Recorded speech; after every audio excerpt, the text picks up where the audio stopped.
Nagsimula na ngayong araw ang Ramadan o ang panahon ng pag-aayuno ng mga kapatid nating Muslim.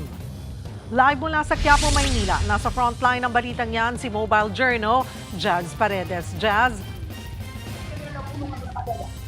Dari Ramadan Mubarak, patuloy na dumarating ang mga kapatid nating Muslim dito sa Manila Golden Mosque sa Quiapo bilang opisyal na pagsisimula ng Ramadan ngayong araw. At dito nga sa aking likuran ay makikita yung pagpunta ng ilan para dito sa ablution area para maghugas. Yan ay dahil nagsisimula na ngayong mga panahon na ito ang huling obligatory Islamic prayer na tinatawag na Isha. Sa pinakabanal na panahon para sa mga kapatid nating Muslim, nagninilay, nagdarasal at nag-aayuno sila mula pagsikat hanggang paglubog ng araw. Kinakailangang magdasal ng 5 beses kada araw, pero bago yan, dadaan muna sa ablution area para sa purification, kung saan kinakailangang maghugas muna ng kamay, paa at ulo bago pumasok sa moske. Kailangan ding tanggalin muna ang tsinelas o sapatos. Nagsimula ang unang pagdarasal kaninang alas 5 ng umaga, na sinundan naman bandang alas 12 ng tanghali kanina.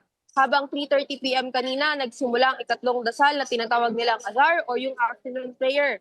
Kaninang alas 6 naman ng gabi ang Maghrib, na hudyat ng paghinto sa fasting para kumain o uminom dahil lumubog na ang araw sa mga oras na ito.